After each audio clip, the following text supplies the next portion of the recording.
If I wanted to get unstuck, if I wanted to get out of the spiral of starting and stopping and starting and stopping and starting and stopping the pursuit of my goals, if I wanted to start moving confidently towards my goals, here is what I would never do. I wouldn't focus on external results. And now you're making the mistake of assuming that I'm going to say focus on the journey, focus on the process. But that's another mistake that people make.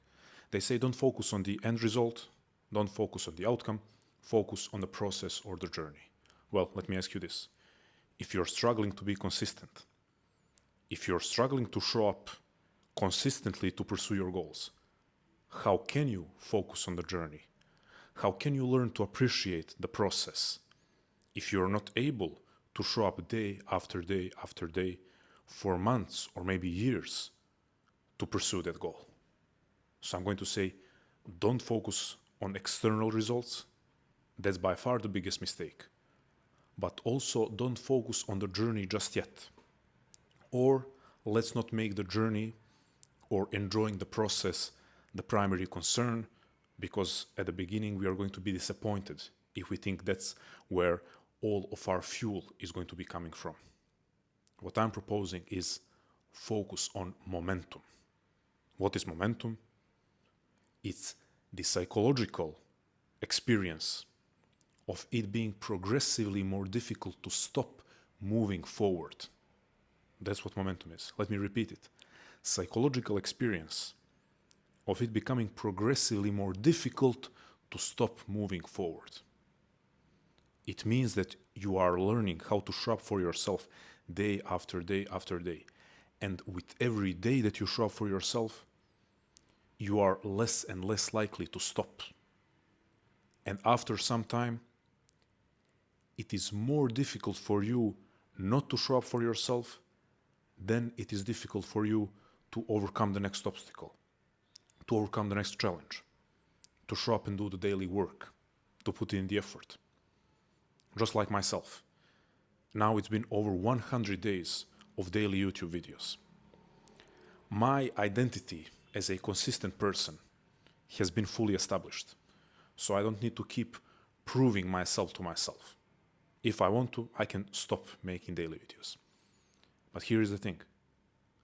If we take identity out of it, if we are just looking at how difficult or easy it is to make these daily videos, well, now it is more difficult not to make the video because of the momentum. Then it is difficult to come up with what to talk about, to focus on making the video, to push through or maneuver through resistance, because resistance does show up. Just a week or so ago, I was talking about finding it immensely difficult to record a couple of videos in a row. So although resistance still shows up, although sometimes exhaustion is there because of different tasks during the day, although sometimes there is lack of time, lack of energy, lack of motivation, none of that can compare with momentum. You can translate this experience to any goal and any pursuit. Or you can look at this experience as an experience that encompasses all of your life. Momentum in the sense of showing up for your life, not just for one particular goal. So not focusing on external results, because focus on external results means prioritizing actions, activities, and a type of routine that doesn't take sustainability into account. Because if your focus is on external results, you are not going to focus on, okay, how can I keep doing this for years and years? Or you're not going to focus on how can I become confident in my ability to show up. That cannot be the priority at the same time as external results are the priority. Okay, that's the problem with focusing on or prioritizing external results. That's why you have people start going to the gym to get ready for the summer, and what happens? They get on the most complex or precise or best optimized training program on the most strict diet, because all of that points to the best results. The most optimized program and the most optimized diet. Well, is it relevant to you? Is it relevant to your current capacities, capabilities, lifestyle, preference, character, personality? Are you a robot that can just execute on the program given to him or her? Are you a program to be, are you an algorithm? That's what I mean when I say are you a program. Are you an algorithm to be edited and coded by someone outside of yourself? Are you a machine, or are you a human being who has their own preferences, as I said, their own values, can figure out what they enjoy, what they don't enjoy, can figure out what makes them more likely to show up and less likely to show up? Those are the things that we need to take into account when developing momentum. First, of course, the first and most important step is to realize that you have to start small and you have to stay flexible. I made multiple videos on this topic, so I'm going to link them in the description. However, besides starting small, you have to learn to pull the fuel from other inner resources, such as understanding yourself, understanding what gets you going, understanding what is going to make you show up, whether it's reading, writing, playing an instrument, learning a language, whether it's making videos, training. You have to design the journey in a way that you are more likely to show up. Maybe you even manage to design the journey in a way that you are excited to show up. I can tell you that for me, the biggest transformation in my physical journey, or the journey of my physical development, was when I left the gym and I started training at home. And I think everyone dreads training at home because it's difficult to get into the mood. When you go to the gym, other people are training, loud music, all the equipment, it puts you into the mood. I, as everyone else, found it difficult to get into the mood to train at home. However, my first motivation was the fact that I wanted to save time from, going to the gym, changing there, training, changing, walking back to from the gym back home. I want to save time and become more efficient with my time usage so that I could start developing other aspects of myself. That's when I went more heavily into reading, then into writing, and the rest is history.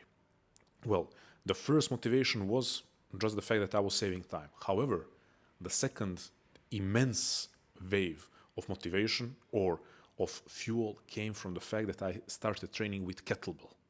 So my brother, by the way, he had one of the first couple of kettlebells in the whole of Montenegro, my home country.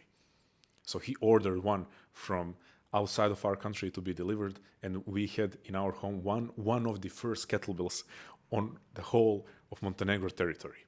Well, I found this piece of equipment extremely interesting, and I got excited to train with this new thing. And by the way, around, 8 years later, 9 years later, it never got old. Still to this day, whenever I grab a kettlebell, I get excited. I found something that makes me more likely to show up and even gets me excited to show up.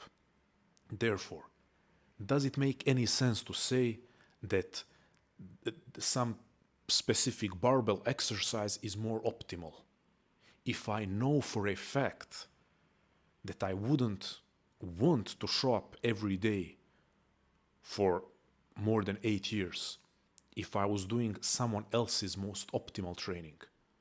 But I have been showing up every single day, unless bedridden, for over 8 years, because I've been training in a way that I enjoy. Now, some pursuits allow for less flexibility. If you have a very specific goal, sometimes you have to use specific equipment, you have to do specific things, and you cannot be as creative as I was able to be, as creative and as flexible as I was able to be in my physical development journey. If you need to write and your goal is to write a book, well, you cannot start painting because it's more enjoyable. Your goal is to write a book and there is not much room to play around with it. But you need to figure out what in the process of writing can you change so that you are more likely to show up for it. You enjoy it more. You find it maybe even exciting on some days. Is that going to be your writing setting? Time of the day that you're writing? That's a big one. Is it maybe going to be what you're writing about? Maybe you decide that writing about business, no matter how many opportunities it can bring you, is something that you will not be able to do every day for months and years and get to the point of being an authority and writing a book that people will read. Maybe you need to come to terms with the fact that it doesn't matter what the best category or niche is, because you don't see yourself sticking to it for long enough to be the person in that category or niche. So that's another way how to prioritize momentum, which then prioritizes consistency, which then leads to enjoying the journey or the process. So whatever the activity is, not focusing on external results, because by default, if you focus on or prioritize external results, you are not prioritizing initial momentum building and consistency, which by default means you're left at the mercy of how this objectively most optimal pursuit, meant to give the best external results, how does it fit into your unique character, personality, lifestyle, preferences, and values. Someone is lucky.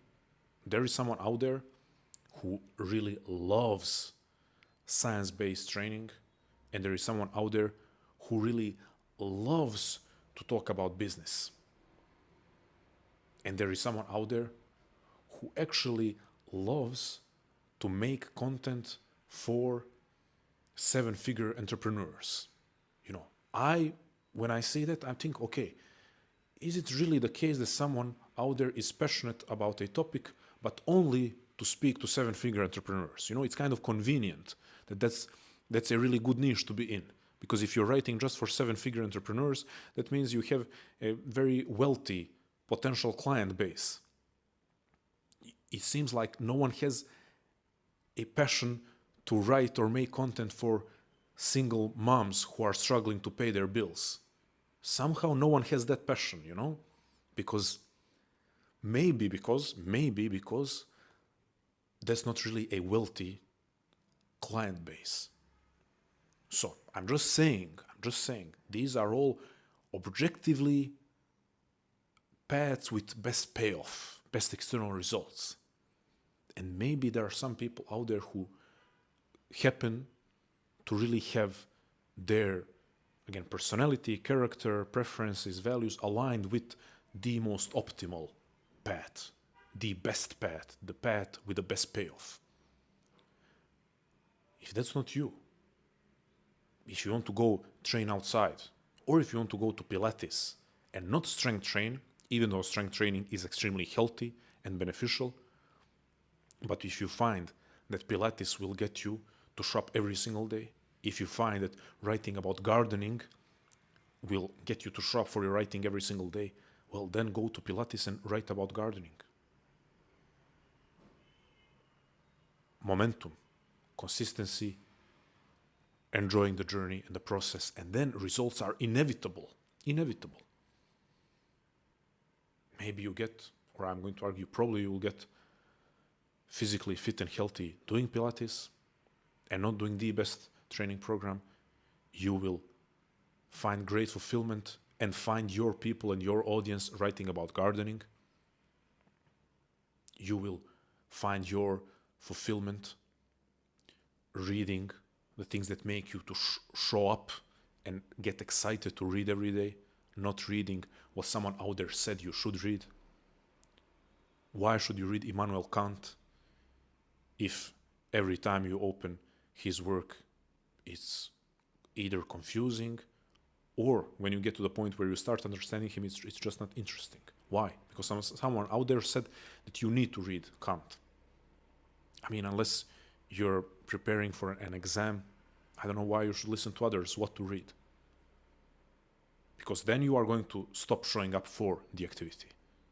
So once again, friends, not focusing on external results, not focusing yet on the journey or the process, focusing on initial momentum building, which leads to consistency, which leads to actually being able to enjoy the journey and the process because you're long enough in the journey or in the process. As I said, I have some free resources to add to the description. There is the full guide for getting unstuck and building that unstoppable momentum. So check it out in the description.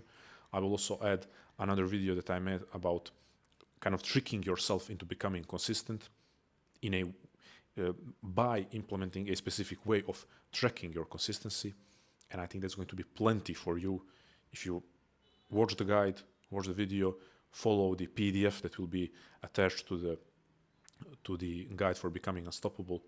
That's more than enough for you to really set a strong foundation and walk confidently on your path, not starting and stopping, but persisting and even enjoying the journey. That's it, friends. As always, stay strong. Never feel sorry for yourself. Always love life. I mix them up right now. I'm not sure why. Light that raging fire in your heart and always go beyond. Thank you.